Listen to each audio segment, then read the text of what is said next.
How do you really know that the things you think are true actually are? It sounds so simple, but wow, it's one of the toughest puzzles out there.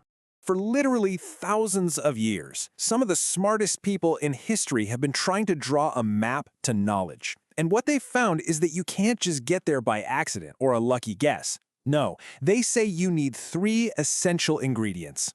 Okay, so what are these crucial ingredients? You can think of them like the tools you'd pack for an epic adventure.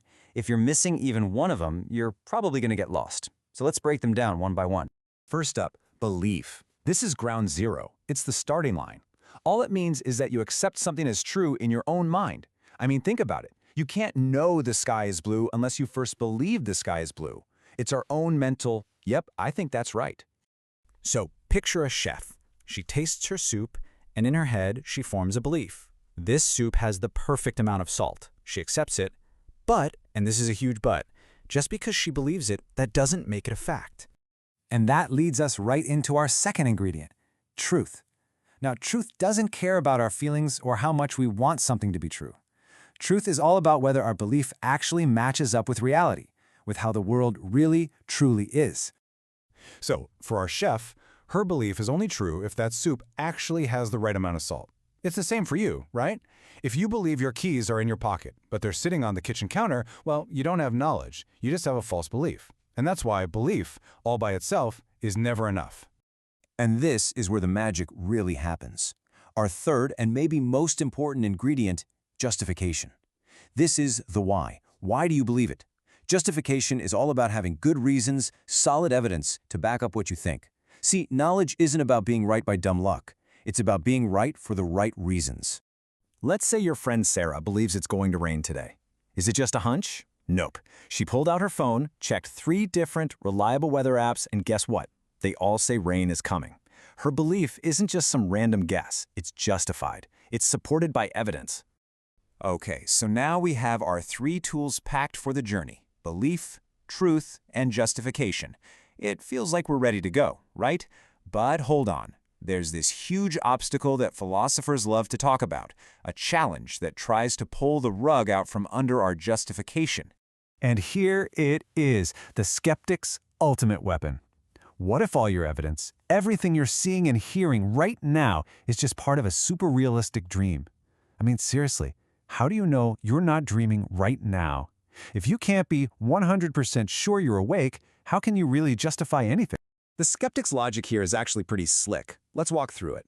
First, they say that unless you're totally certain you're not dreaming, your reasons aren't good enough. They're unjustified. Second, they point out that, well, you can't be 100% certain you're not dreaming. And the knockout punch, therefore, all your beliefs crumble, and you don't really know anything. It's a direct shot at our third ingredient. So, how do we get out of this mess? What's the comeback? One way is to take a closer look at what we even mean by truth. The skeptic is setting this impossibly high bar for us, so let's explore a couple of different ways we can think about what makes something true.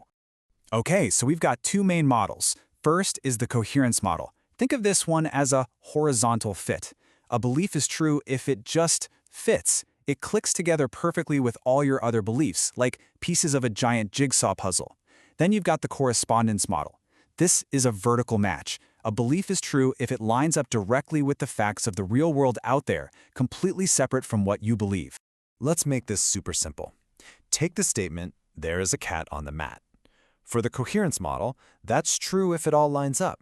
You see the cat, you hear it meow, maybe you feel its fur brush your leg. All your senses cohere. But for the correspondence model, it's way simpler. Is there, in objective physical reality, a cat on a mat? Yes? Then it's true. No? Then it's false. End of story. So here's the big takeaway. The skeptic wants perfect, 100% dream-proof certainty. But maybe that's just asking too much. In fact, most philosophers today would say that knowledge doesn't need absolute certainty. It just needs really, really good justification, even if there's a tiny 1 in a billion chance you might be wrong. And that brings us to the real prize at the end of our quest. It's not a dusty old book of facts. It's a powerful rule for thinking. A tool that helps us build strong, justified beliefs without needing that impossible level of certainty. And here it is. This one sentence is the core of all critical thinking. Your confidence in an idea should match the strength of the evidence you have for it. Not more, not less. It's all about finding that perfect balance.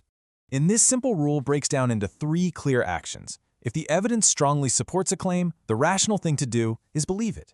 If the evidence stacks up against it, you should disbelieve it. And, this is the one we often forget, if the evidence is a tie, or if there's no evidence at all, the smartest thing you can do is just wait. Suspend your judgment. Don't feel pressured to pick a side. So you see, this whole quest for knowledge isn't about finding some final answer and then stopping. It's an ongoing process. It's about being willing to adjust what we believe when new evidence comes along. And that leaves us with one last question to take on your own journey. What's one thing you believe right now that you could take a fresh look at today, ready to follow the evidence, wherever it might lead?